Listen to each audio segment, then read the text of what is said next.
Welcome to the Grove.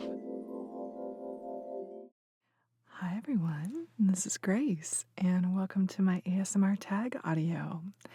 So the first thing I want to do is I want to thank ASMR Muzz for tagging me.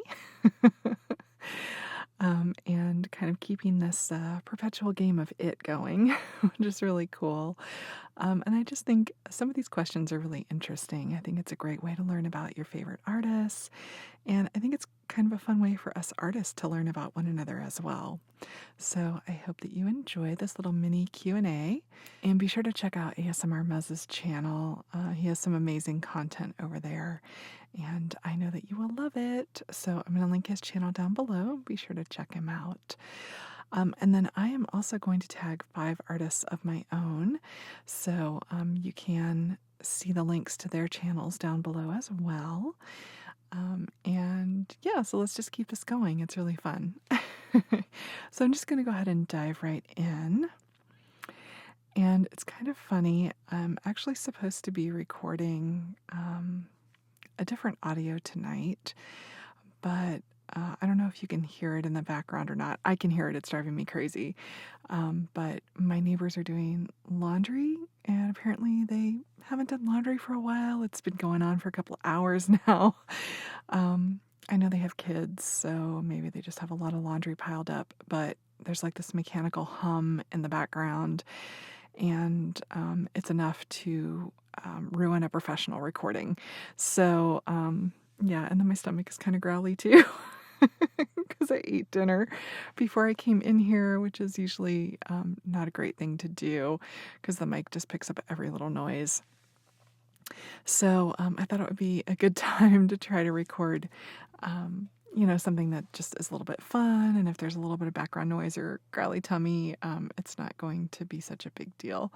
So let's go ahead and just make the best of our noisy situation here. So the first question is, and I'll leave a list of the questions down below so you can see what the questions were. And I'm going to try to do this kind of ASMR-y. So I'll try to whisper and do some soft talking and some binaural sounds. And maybe I'll even brush your hair a little bit as we go along. Because I don't just want it to be just like a straight up Q&A. I think it would be fun to have some triggers in here too. So, when was the first time that you experienced ASMR? The first time that I experienced ASMR was probably as a kid, having my hair brushed and played with. I had really, really long hair, and my mom would braid it every day for me.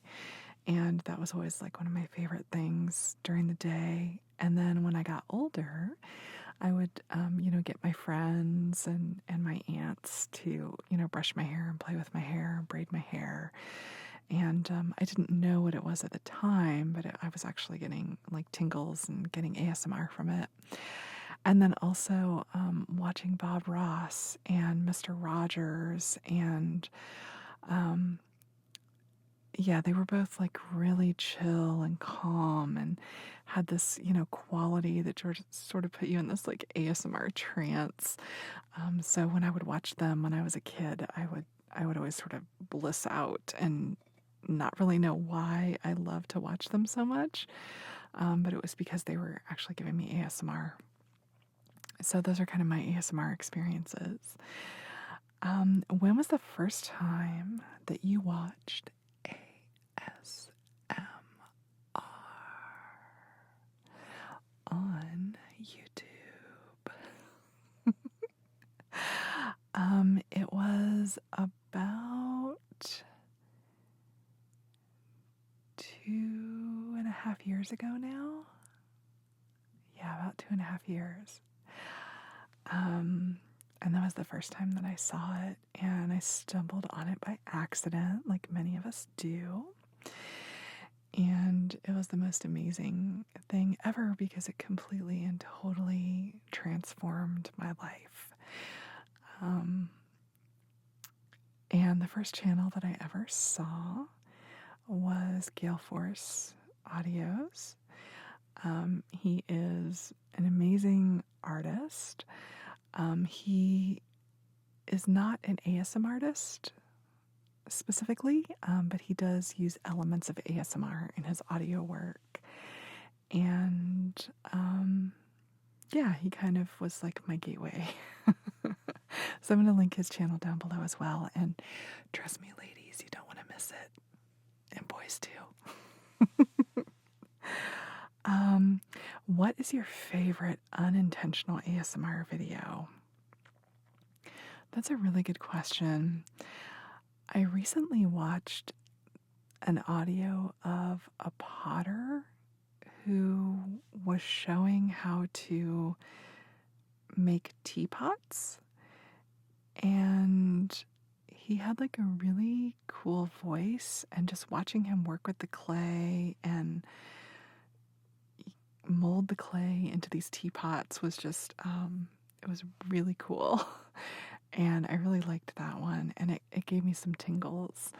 So that's probably the one that I've watched most recently. I don't know if I necessarily have a favorite, but that's my most recent one that I found that I really like. So I'll leave a link to that below as well. I think their washing machine or their dryer just went off. One of them is still on, though. I think it's the dryer still on. We're getting closer. So name the last 5 ASMR artists that you watched. So I'm actually going to go to my YouTube history because I honestly couldn't tell you off the top of my head. Oh no, I know the very last one I watched was Phoenician Sailor, because he has this new audio out that was just amazing. As always, he is incredible. But let's see who else. Oh, Matt from Articulate Design. Hi, Matt. I watched his executive haircut roleplay, the one that got demonetized because it was so scandalous. Late Night Tingles ASMR. I watched his quick cranial nerve exam, soft-spoken, black and white. He has some really amazing content, so be sure to check him out. I watched Ephemeral Riff's new video, The Garage Sale, which is, as always, fantastic and has a little surprise ending. And then I watched True Detective ASMR from Phoenician Sailor. Let's see, that's 1, 2, 3, 4. Oh, and Jelly Bean Green ASMR. You're my favorite android. She did this sci-fi personal attention role play that was just amazing. I love it. I love you, JB. So those were the last 5 ASMR artists that I listened to. Yeah, and then I watched a vegan at Target video. You can be vegan at Target on a budget. Oh, and River. I'm going to actually list 6. I have like 3 audios in a row from River, and he's one of my very favorite artists in the whole world. And I just love him. And yeah, I watch some of his videos too. Okay, let's see. What is your favorite ASMR trigger to listen to? Hands down, by far, hairbrushing. Hairbrushing. And that's my absolute favorite. And yeah, that's it, hairbrushing. I just love it. So I'm going to brush your hair a little bit.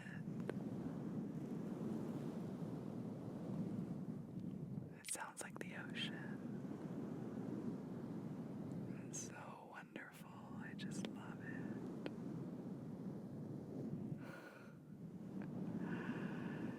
And I really love it when they're using the mannequin head, which mine's in a box right now, so I don't have it out. But when they play with the hairbrush and they actually brush the hair, the mannequin hair, their own hair, and that's super amazing. But I also like sort of caressing the wind muff microphone screens like this, because I think that's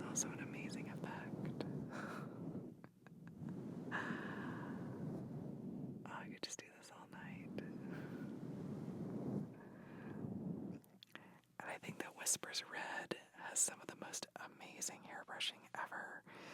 She has like this dual mic system that she uses, and she actually has like real models that she practices on, and then sometimes she has like a hairdressing model with hair, and she has some of the best ones for sure. And ASMR Zeitgeist has a couple of good brushing videos, and ASMR Destiny has one of my favorite hairbrushing videos. It's like hairbrushing with a mannequin head for like 30 minutes with no talking. It's amazing. I was listening to it today when I was working. So, the next question is, what is your least favorite trigger to listen to? Oh, that would be tapping.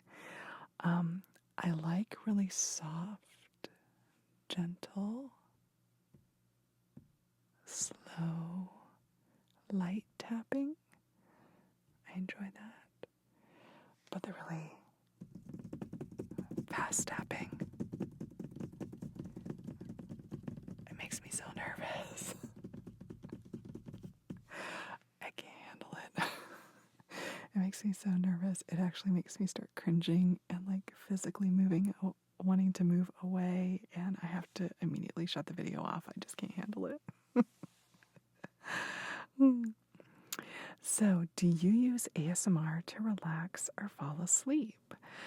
Yeah, absolutely. Almost every single night. I use it every day at work to relax, usually in the late afternoon when I'm starting to, my energy's starting to flag a little bit, and I need to really be able to focus on, I do very detailed technical work, and I really have to be able to focus because, my work has to be flawless.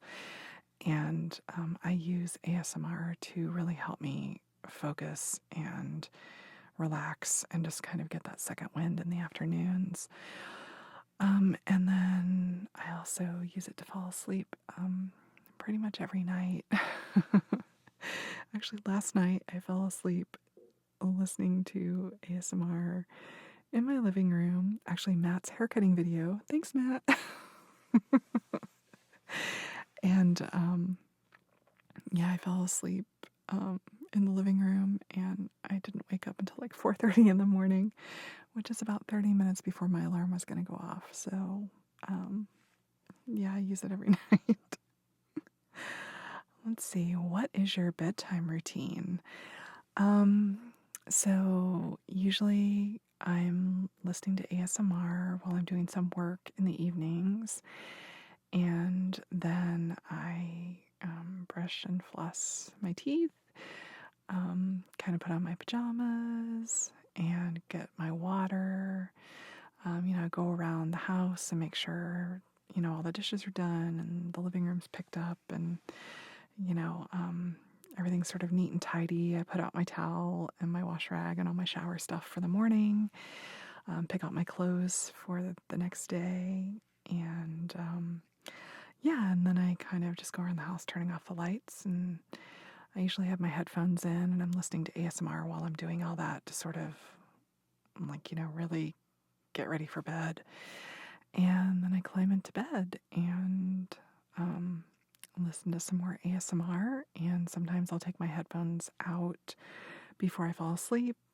Other times I fall asleep with my headphones in, and sometimes my phone is alive in the morning and sometimes it's not. Yeah, and I just sort of snuggle in and all the lights are off, and yeah, I just kind of fade away. So that's kind of my bedtime routine. Oh, and I always make sure my alarms are set. I have one alarm that's by my bed, and it's like an ambient light alarm. So about 30 minutes before the alarm goes off, it starts lighting up the room, and the light slowly gets brighter and brighter, like the sun's coming up, until it gets to be its brightest right as the alarm goes off. And the alarm is nature sounds. So you can have like waves, like ocean waves. You can have birds. I think there's a couple of other things, but I really like the ocean one. So that's the one that I have. But then I also make sure that my cell phone alarm is always set. And I have 2 alarms on my cell phone, and that is not ocean waves. But normally the light wakes me up before any of the alarms actually go off. So usually I wake up about 5 or 10 minutes before the ocean waves start, and I just kind of lay in bed and sort of adjust to the morning, and then I listen to the ocean.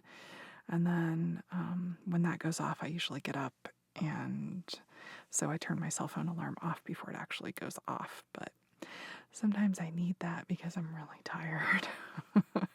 So that's like my backup alarm. So yeah, that's kind of my bedtime routine. I always make sure all the alarms are set, and then, I can kind of relax and go to sleep. So, what is my favorite trigger to do? Um, I think I really love ear-to-ear whispering. There's just something super intimate and really warm and relaxing about feeling like you're this close to someone. And I have pop filters and windscreens on my microphones, so when I'm this close, my lips are almost touching the microphone screen. So I really do feel like I'm really close to something. And if I close my eyes, I can imagine that it's you. And that I'm whispering right into your ear. It's one of my favorite triggers to do. And what is my least favorite trigger to do? Probably tapping. It would be tapping because it makes me so nervous, and I just don't like the physical sensation of it. I don't like the effect of it. And I don't really enjoy doing it. So how long does it take me to make a video? Well, I'm going to change this to audio. It depends on what kind of audio it is. So, it could take anywhere from 15 minutes to 2 hours, just depending on what it is, how many noise issues I'm dealing with, so how many times I have to stop recording and sit and wait and restart. If I have to go back and re-record anything because there was like a noise that I didn't realize was in the background, or, something happened and I just don't like the way it sounded. And then there's the whole editing process, which for, like, let's say for a 15-minute video, it usually takes at least 45 minutes to an hour to edit it, because you have to listen through once, and you're editing stuff out, and then you have to listen through again, and you catch things you didn't catch the first time, and then you have to listen through again, and then you're adding sound effects or music or, kind of any effects that you want to do, and then you have to listen through a final time to make sure that you have it how you want it. So, it gets very time consuming. The post-production is the most time consuming part. At least that's what I've found. So it can take a while. Have you ever gotten tingles from your own audios? Yes, I have when I'm editing. I've definitely given myself tingles, mainly with binaural whispering. The binaural whispering really gets me, and also the hair brushing. So yeah, I've given myself tingles with binaural whispering and hair brushing, and also with a couple of other sounds as well, like rubbing and brushing, that kind of thing. Do you watch your own videos? Okay, do I listen to my own audios? I I do listen to them occasionally. Sometimes it's just I want to listen all the way through to make sure that I didn't miss anything, or, you know, maybe somebody will say something to me about an audio, like they really loved it or it really affected them in a certain way. And, I have over 200, I have almost 250 audios like out there right now. It's been almost 2 years that I've been making content. So to be honest, I don't even remember the names of all the audios or any of the particular details. Um, so when somebody says, that an audio like really profoundly affected them, and I don't really remember much about it, sometimes I go back and listen to it just to, you know, I'm like, oh, I don't remember that. Let me listen to this again. Um, but I don't actually listen to them to get ASMR or for relaxation. It's more for, I guess, business reasons, or professional reasons. So yeah, but I do listen to them sometimes. Yeah. And then also just to kind of get an idea of how I'm coming across, what my voice sounds like, just for kind of professional development reasons. What software do you use to edit? So I have been using Final Cut Pro for a number of years. I record in GarageBand and then I export everything to Final Cut Pro to make a video out of it. A friend recently introduced me to Audacity and showed me what an amazing background noise canceling like feature that it has. I actually used it to record my last audio for Patreon, and I have to say that I really preferred the sound that I got from GarageBand over Audacity. Um, and maybe it was just that I didn't do the post, exactly right. Or yeah, I'm not sure. I'm still not super familiar with it, so I need to practice with it and play with it. So right now I'm kind of bouncing back and forth, learning how to use Audacity, but I also have Final Cut Pro, and then I record in GarageBand still. So I'm experimenting right now. What time of day do you record? It entirely depends. It's so random. It's just whenever I can get some quiet because I'm surrounded by neighbors on all sides. So whenever I can find quiet, whenever I have time or energy, whenever the creativity sort of strikes, for the most part, it's on the weekends. So during the day, Saturday mainly, and then sometimes Sunday. But during the week, if I'm recording, it's usually late at night because that's the only time I'm home, and it takes a while for the neighbors to quiet down. So, yeah, it's kind of random. Kind of random right now, but I'm hoping to change that in the future. What is your favorite audio that you've made? I have like 3 favorites. So one of them is,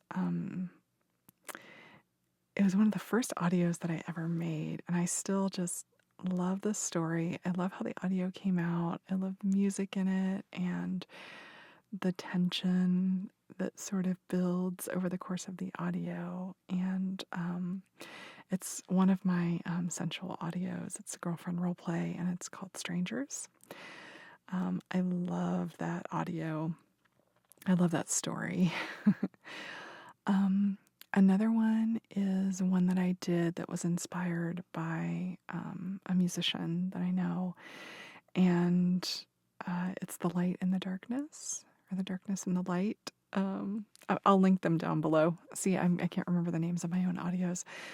And it's really sort of a metaphorical exploration of depression, but it's an ASMR audio. It has personal tension, and I just love that audio. It's really, really, really, really close to my heart. I really like that one. And then, let's see, I said there were 3. What was the other one? The Darkness and the Light, Strangers. Oh, the other one is it's an audio that I did that is an exploration of grief. I really love it. I think that it's interesting and unique. I actually had people who contacted me, other creators who contacted me when I posted it, actually asking if I was okay or if something had actually happened. And that was such an amazing compliment because nothing was wrong, nothing had happened to me. I've not experienced that particular scenario in my real life. And so I was just kind of blown away by everybody's reactions to it, to the acting and the story and the writing. And that was really cool creatively for me. So I really, really like that one. And I can't remember the name of it right now, but I will post a link to it. So let's see. Have one of your videos had an unexpected negative fan reaction? Um, I can't say that I've had an audio that had like an overwhelming kind of negative reaction. I mean, I get the, troll here and there. And of course, you can't make something that everyone's going to like. But I haven't really had an audio that got like a huge negative reaction, which I guess I've been very lucky. So thank you guys. I appreciate it. Let's see. What audio of yours do you think didn't get the love it deserved? That's a good question. I I really like my counting to 100 in Swedish video. I'm really proud of that video. And I really liked it. I enjoyed it a lot. I thought it was really relaxing and kind of tingle worthy. But yeah, some of the Swedish videos, I don't know, they just haven't gone over so great.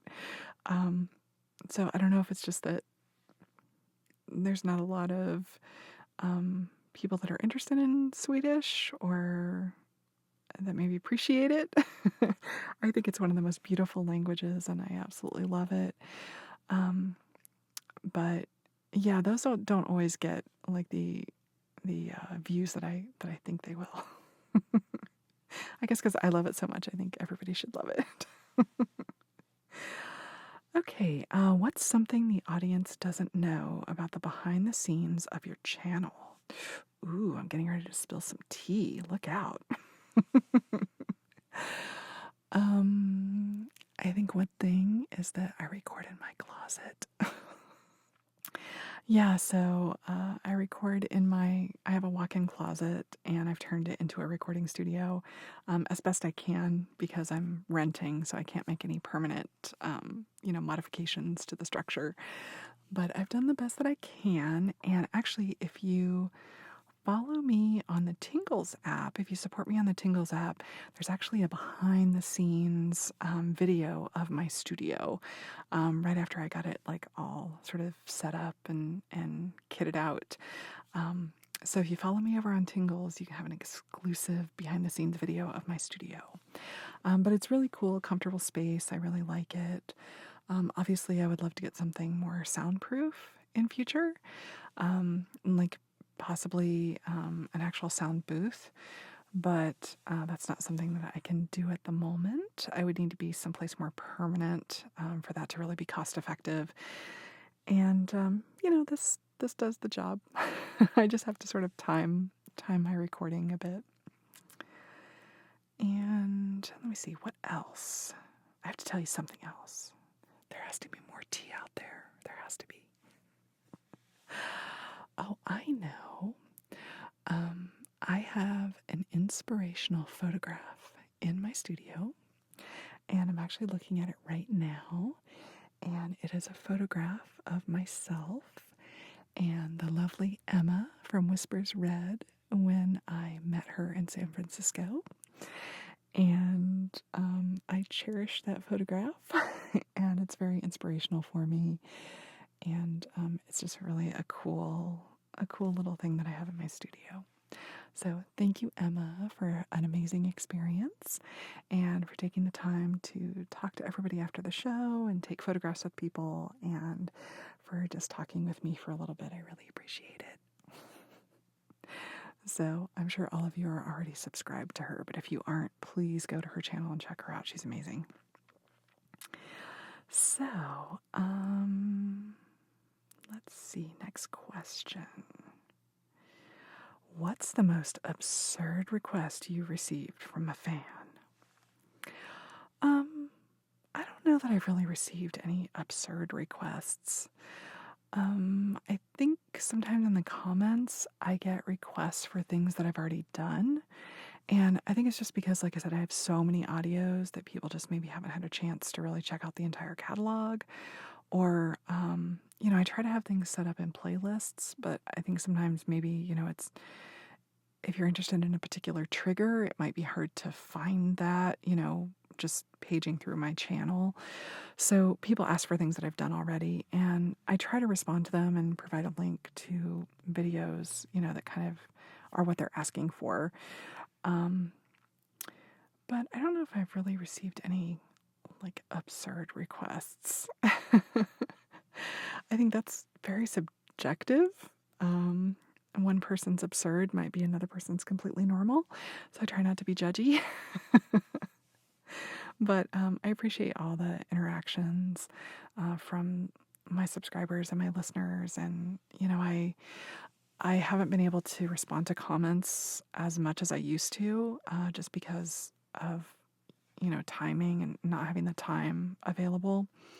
But I do see your comments and I love to read them. And sometimes when I'm having a really bad day and all of a sudden I'll just get a notification for this lovely comment, it really gives me a little pick me up. So thank you guys. I appreciate that.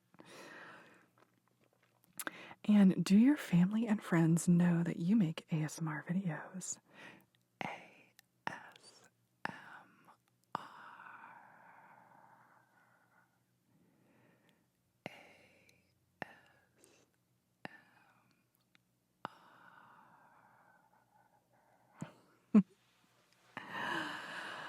No, they do not.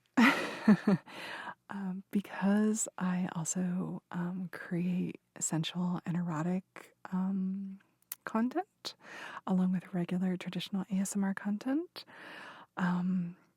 I have to remain anonymous to make sure I don't have any issues in my real life or with my job or my family or friends. It's not really something that I talk about with anyone. It's kind of my own little private thing. There are a couple people in my life who know, but mainly the only people who know me and know that I do what I do are other creators. So, yeah, it's kind of I kind of keep it in the community. But I do have a couple of people in my real life that know, and they're very supportive and very discreet.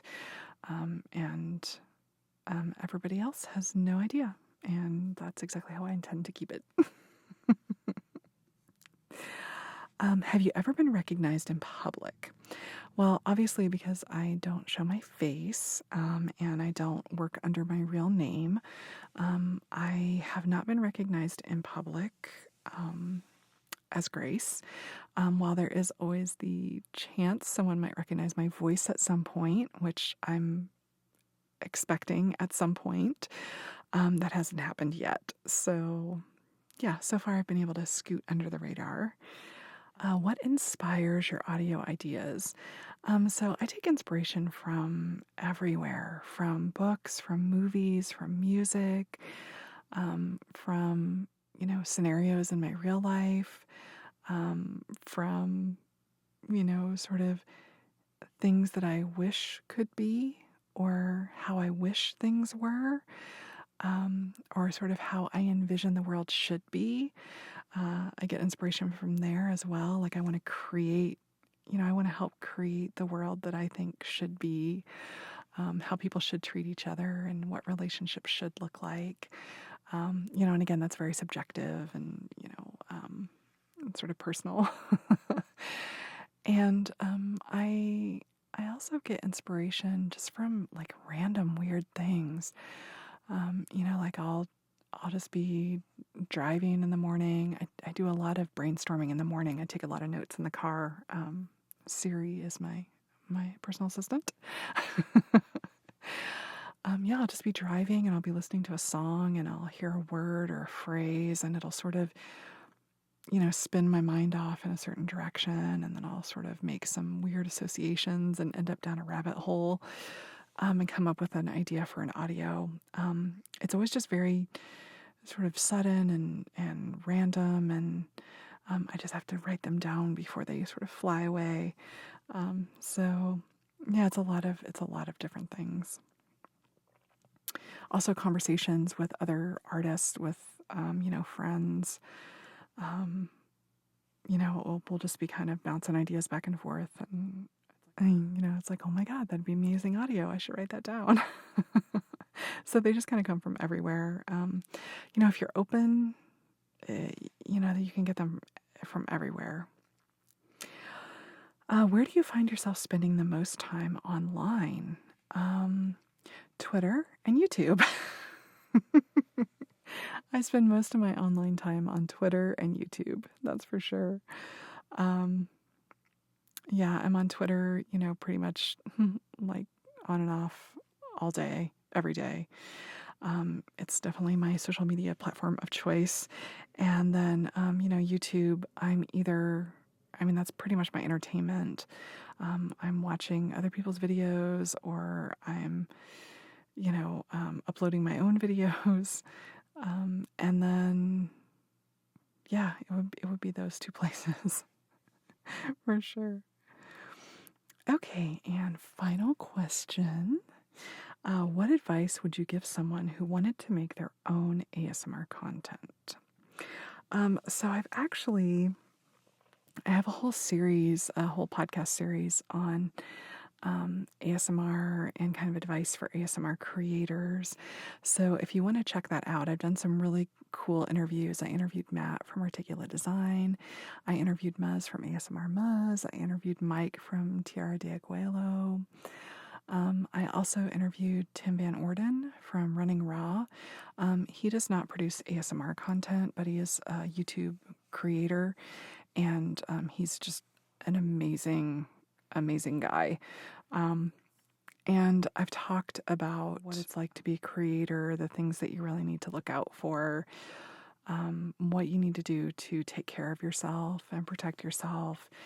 And, the things that you kind of need to think about before you really decide that you want to do this and be a public figure.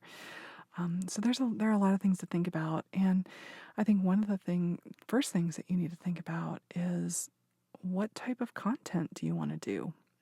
Like, what is your vision as an artist? Like, what is your mission as an artist? What is it that you want to accomplish with your art? What is your goal? And that is really once you can answer that question, that's really going to dictate what type of content you want to offer, which is then going to sort of dictate, do you want to show your face or not? Do you want to work under a pseudonym or not? There are a lot of things to think about before you just sort of turn on the camera and upload that first video.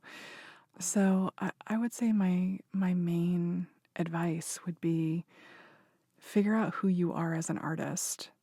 What is it that makes you unique and different? What is it that you're bringing to the table? What is it that you want to accomplish by putting this art out into the world?